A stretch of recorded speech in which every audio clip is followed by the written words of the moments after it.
ಅಂತ ಜಯತೀರ್ಥರೇ ಇದಕ್ಕೆ ಉತ್ತರ ಕೊಡ್ತಾರೆ. ಏನು ಉತ್ತರ ಕೊಡ್ತಾರೆ ಅಂದರೆ ಒಂದು ದೃಷ್ಟಾಂತ ಕೊಡ್ತಾರೆ.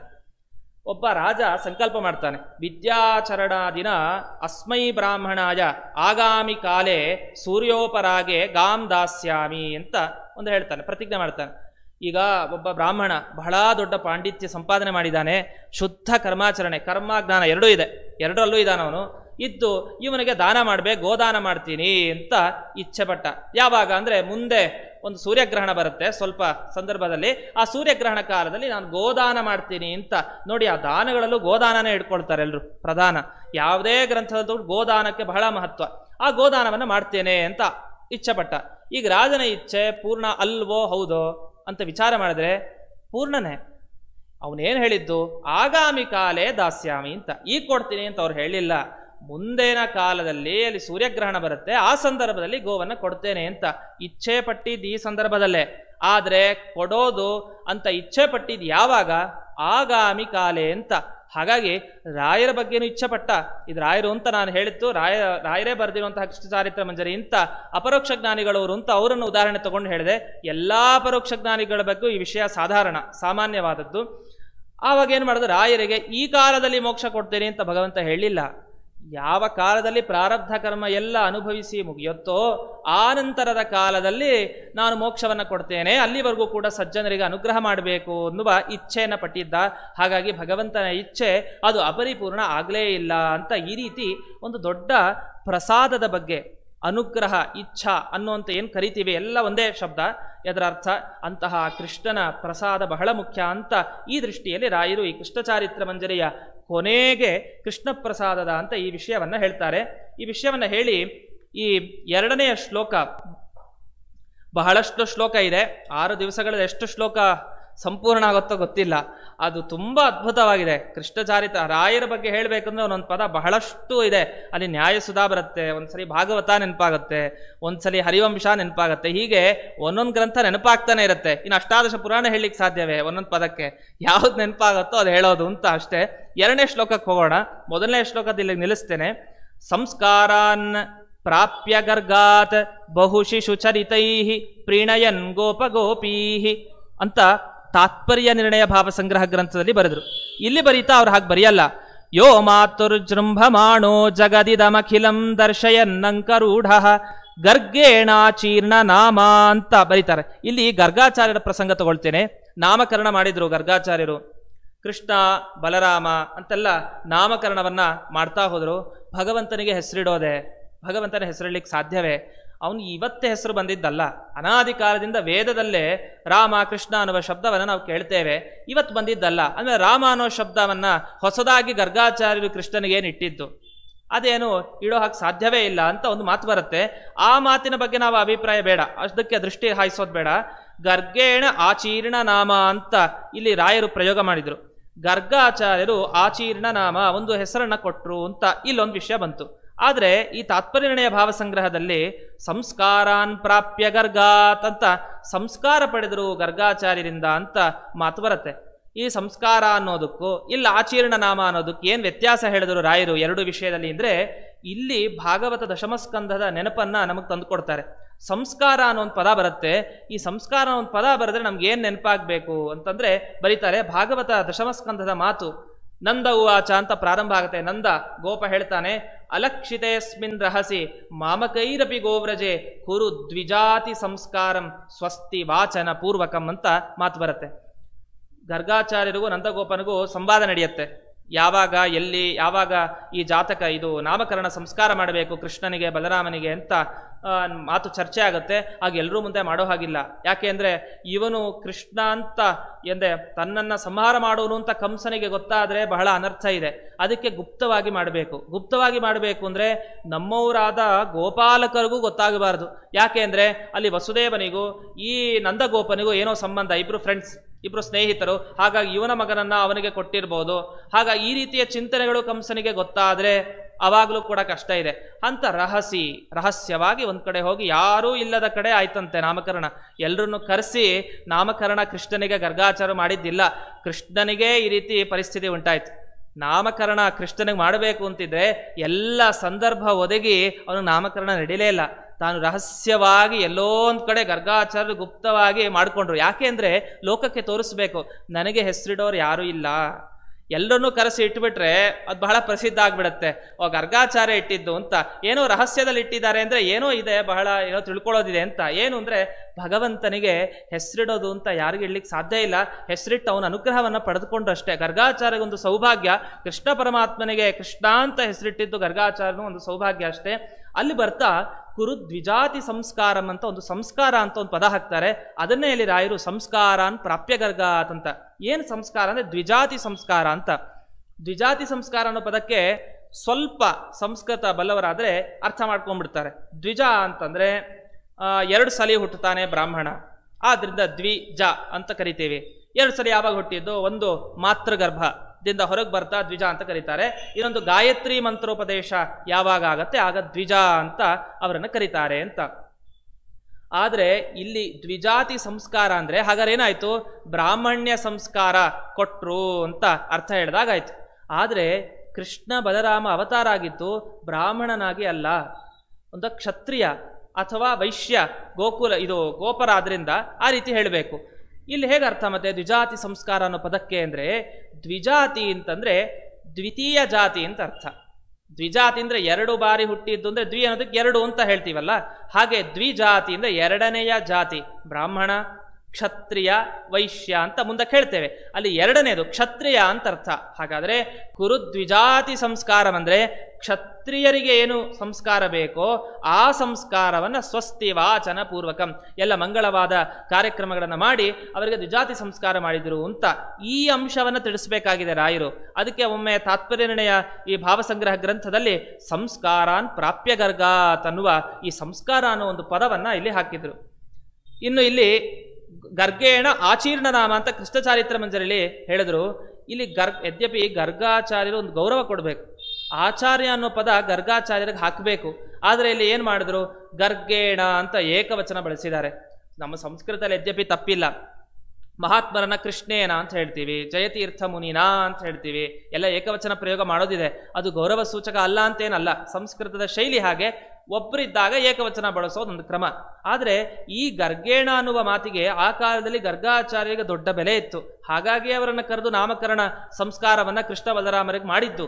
ಅಲ್ಲಿ ಗರ್ಗೇಣ ಅಂತ ಯಾಕೆ ಹೇಳಿದು ಅಂದರೆ ಅವರು ಏಕವಚನ ಅಂದರೆ ಭಗವಂತನನ್ನು ಹೋಲಿಸಿದ್ರೆ ಗರ್ಗಾಚಾರ್ಯರು ಬಹಳ ಅಲ್ಪ, ಆದ್ದರಿಂದ ಏಕವಚನ ಪ್ರಯೋಗ ಮಾಡೋದೇನು ತಪ್ಪಲ್ಲ.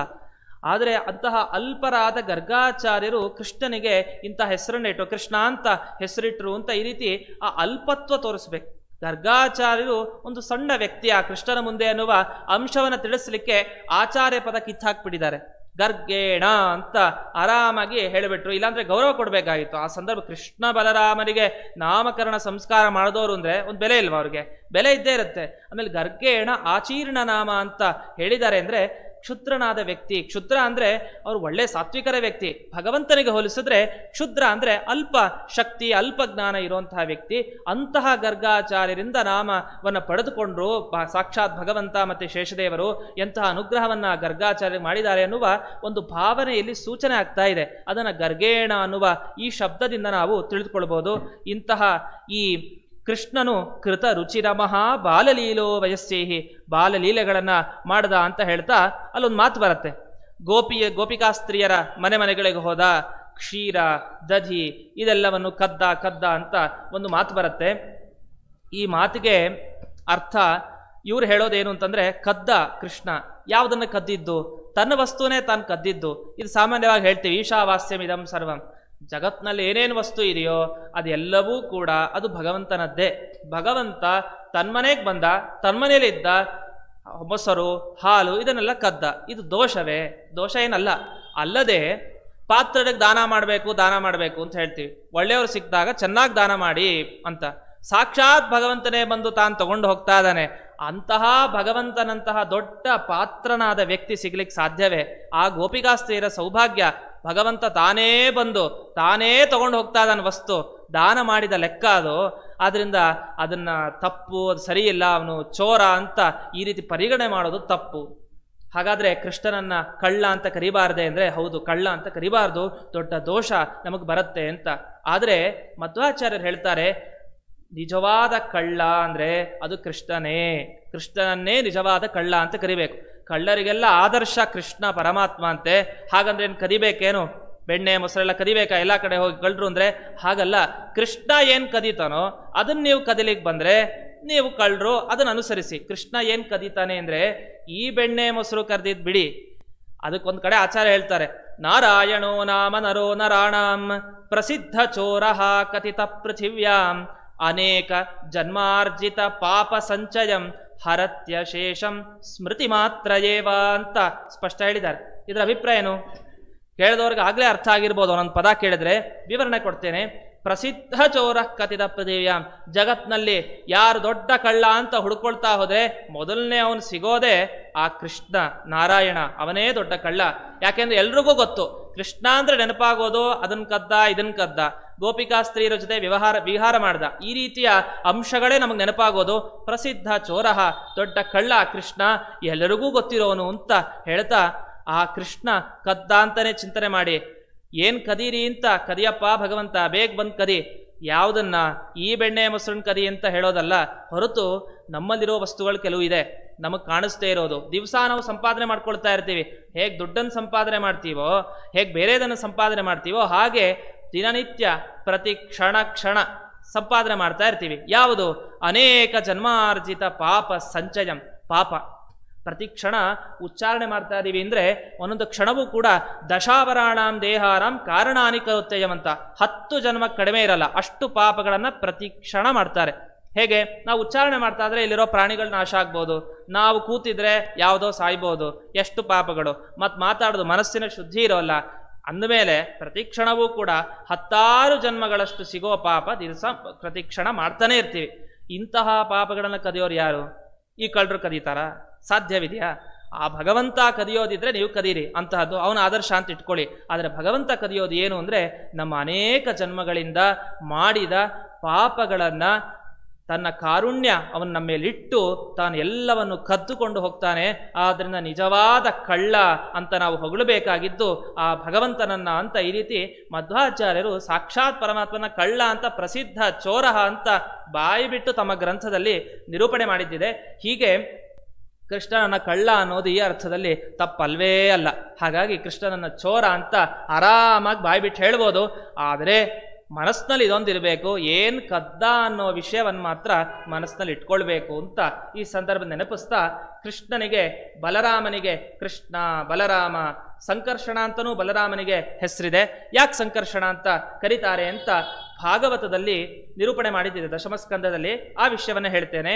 ಅಯಂ ಹಿ ರೋಹಿಣೀ ಪುತ್ರ ರಮಯನ್ ಸುಹೃದೋ ಗುಣೈ ಆಖ್ಯಾಸ್ಯತೆ ರಾಮ ಇತಿ ಬಲಾಧಿಕ್ಯಾತ್ ಬಲಂ ವಿದುಹು ಯದೂನಾಂ ಅಪೃಥಕ್ ಭಾವಾತ್ ಸಂಕರ್ಷಣ ಮುಷಂತ್ಯುತ ಅಂತ ವಾಕ್ಯ ಬರುತ್ತೆ.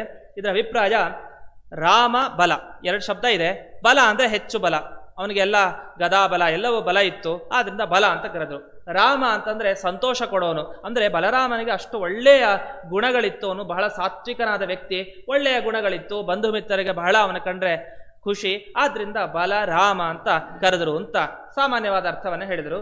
ಇನ್ನು ಸಂಕರ್ಷಣ ಅಂತ ಯಾಕೆ ಕರೆದ್ರು ಅಂದ್ರೆ, ಆ ಸಂಕರ್ಷಣ ಅನ್ನುವ ಹೆಸರಿಗೆ ಎಲ್ಲರನ್ನೂ ತನ್ನ ಕಡೆ ಆಕರ್ಷಣವನ್ನು ಮಾಡ್ಕೊಳ್ತಾನೆ ಬಲರಾಮ, ಬಂಧು ಮಿತ್ರರನ್ನ ಎಲ್ಲರೂ ಕೂಡ ಆಕರ್ಷಣ ಮಾಡ್ಕೊಳ್ತಾನೆ, ಅದರಿಂದ ಸಂಕರ್ಷಣ ಅಂತ ಕರೀತಾರೆ ಅಂತ ಹೇಳ್ತಾ, ಕೃಷ್ಣ ಅಂತ ಯಾಕೆ ಕರೀತಾರೆ ಕೃಷ್ಣನಿಗೆ ಅಂತಂದ್ರೆ 2 ಕಾರಣವನ್ನ ಭಾಗವತ ದಶಮಸ್ಕಂದಲ್ಲಿ ನಿರೂಪಣೆ ಮಾಡ್ತಾರೆ. ಇಲ್ಲೆಲ್ಲ ಇದನ್ನು ತಿಳ್ಕೊಳ್ಳಿಕ್ಕೆ ಇವರು ರಾಯರು ಬರಲಿಲ್ಲ. ಇಷ್ಟೆಲ್ಲ ರಾಯರು ಬರೆದವ್ರು ನೋಡಿ ಕೃಷ್ಣ ಅನ್ನೋ ಶಬ್ದನೇ ಆಡಲ್ಲ. ಕೃಷ್ಣ ಚಾರಿತ್ರ ಮಂಜರಿಲಿ ಇಲ್ಲಿ ಹೇಳ್ತಾ ಗರ್ಗೇಣ ಆಚೀರ್ಣ ನಾಮ ಅಂತೆಲ್ಲ ಹೇಳ್ಕೊಂಡು ಭಾಸತಾಮ್ಮೆ ಭಾಸೆಯನ್, ಇಡೀ ತನ್ನ ಬಾಯಲ್ಲಿ ಇಡೀ ಬ್ರಹ್ಮಾಂಡವನ್ನು ತೋರಿಸಿದ ಇವು ನನಗೆ ತತ್ವಜ್ಞಾನ ಕೊಡ್ಲಿ ಅಂತ ಹೇಳ್ತಾರೆ. ಕೃಷ್ಣ ಅನ್ನೋ ಒಂದು ಪದ ಇಲ್ಲಿ ಉಚ್ಚಾರಣೆ ಮಾಡಿಲ್ಲ, ಕೊನೆಗೆ ಹೇಳ್ತಾರೆ ಕೃಷ್ಣ ಪ್ರಸಾದದ ಅಂತ. ಆದರೆ ಗರ್ಗಾಚಾರ್ಯರು ಇಟ್ಟ ಹೆಸರು ಏನು ಅಂತ ಬಾಯ್ಬಿಟ್ಟು ಹೇಳಲೇ ಇಲ್ಲ. ಯಾಕೆ ಹೇಳಲಿಲ್ಲ? ಸುಮ್ಮನೆ ನಾಮ, ಅವ್ರ ಹೆಸರಿಡ್ಲಿಕ್ಕೂ ಅವ್ರಿಗೆ ಯೋಗ್ಯತೆ ಇಲ್ಲ ಕೃಷ್ಣನಿಗೆ ಇಡ್ಲಿಕ್ಕೆ, ಆದ್ರೂ ಏನೋ ಒಂದು ಹೆಸರಿಟ್ಟಂತೆ ಆಯ್ತು ಅನ್ನುವ ಸೂಚನೆ ಮಾಡಬೇಕು. ಬರೀ ಗರ್ಗೇಣ ಆಚೀರ್ಣ ನಾಮ ಅಂತ ಅಷ್ಟೇ ಕರೀತಾರೆ. ಅವ್ರಿಗೆ ಕೃಷ್ಣ ಬಲರಾಮ ಅಂತ ಹೆಸರಿಟ್ರು ಅಂತ ಹೇಳಲಿಕ್ಕೂ ಅವ್ರಿಗೆ ಸಂಕೋಚ ರಾಯರಿಗೆ. ಯಾಕೆಂದ್ರೆ ಅದು ಹೇಳ್ಬಾರ್ದು, ತಪ್ಪದು. ಏನೋ ಭಗವಂತನ ಅನುಗ್ರಹ ಅವ್ರ ಕೈಲಿ ಇಡಿಸ್ಕೊಂಡ ಭಗವಂತ, ಅಷ್ಟು ಬಿಟ್ರೆ ಇನ್ನೇನು ಇಲ್ಲ. ಹಾಗಾಗಿ ನಾಮ ಅಂತ ಅಷ್ಟೇ ಹೇಳ್ತಾರೆ. ನಾವು ನಾಮ ಅಂತ ಹೇಳಿದ ಮೇಲೆ ನಾವು ಕೃಷ್ಣ ಬಲರಾಮ ಅಂತ ಹೆಸರಿಟ್ಟಿದ್ದಾರೆ, ಅದಕ್ಕೆ ಏನರ್ಥ? ದಶಮಸ್ಕಂದ ಭಾಗವತ ಓದಲೇಬೇಕು. ಅಂದ್ರೆ ಮಹಾತ್ಮರೊಂದು ಗ್ರಂಥ ಬರೀತಾರೆ ಅಂದ್ರೆ ಅವ್ರ ಗ್ರಂಥ ಓದಿದ್ರೆ ಸಾಕು, ಬೇರೆದು ಓದಲೇಬಾರ್ದು ಅಂತ ಹಾಗೆ ಬಿಡೋದಿಲ್ಲ, ಬೇರೆದು ಓದಲೇಬೇಕು. ಆ ನಿಟ್ಟಿನಲ್ಲಿ ಮಾಡೇ ಮಾಡ್ತಾರೆ ಅಂತ ಹೇಳ್ತಾ, ಆ ಕೃಷ್ಣನಿಗೆ ಬಂದ ಹೆಸರು ಒಂದು ಕಾರಣ, ಕೃತಯುಗದಲ್ಲಿ ಅವನಿಗೆ ಹಯಗ್ರೀವ ಅನ್ನೋ ರೂಪವನ್ನು ಧರಿಸಿದ, ಆಗ ಶುಕ್ಲ ಶರೀರ, ಬಿಳಿ ಶರೀರ ಅಂತ. ತ್ರೇತಾಯುಗದಲ್ಲಿ ಪರಶುರಾಮನ ಅವತಾರ ಆಯಿತು, ಆಗ ರಕ್ತ ಶರೀರ ಅಂತ ಕರೀತಾರೆ. ನರಸಿಂಹನ ಅವತಾರ ಆಯಿತು, ಆಗ ಪೀತ, ಹಳದಿ ಶರೀರ ಅಂತ ಹೇಳ್ತೀವಿ. ಕೊನೆಗೆ ದ್ವಾಪರದ ಕೊನೆಗೆ ಬಂದಾಗ ಕೃಷ್ಣ ವರ್ಣದ ಶರೀರ ಅಂತ. ಆ ಕೃಷ್ಣ ವರ್ಣವನ್ನ ಹೊಂದಿದ್ದ ಶರೀರ, ಆದ್ರಿಂದ ಕೃಷ್ಣ ಅಂತ ಒಂದು ಹೆಸರು.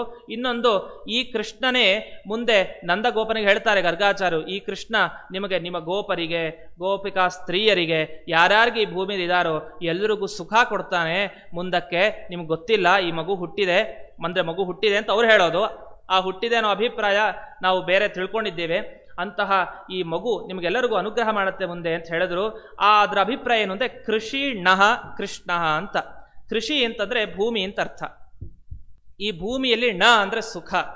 ಭೂಮಿಗೆ ಬಂದು ಯಾರು ಎಲ್ಲ ಗೋಪಿಕಾಸ್ತ್ರೀಯರಿಗೆ, ಜನರಿಗೆ ಸುಖವನ್ನು ನೀಡುತ್ತಾನೋ ಅವನನ್ನೇ ಕೃಷ್ಣ ಅಂತ ಕರಿಬೇಕು ಅಂತ. ಈ ರೀತಿ ಕೃಷ್ಣ ಬಲರಾಮರ ನಾಮಕರಣವನ್ನು ಗರ್ಗಾಚಾರ್ಯರು ಮಾಡಿದ್ರು ಅನ್ನುವ ಸಂದರ್ಭ ಈ ಕೃಷ್ಣ ಚಾರಿತ್ರ ಮಂಜರಿಯಲ್ಲಿ ಇಷ್ಟು ಕಾಲ ಬಂದಿದೆ ಅಂತ ಹೇಳ್ತಾ, ಈ ಶ್ರೀಕೃಷ್ಣಾರ್ಪಣಮಸ್ತು.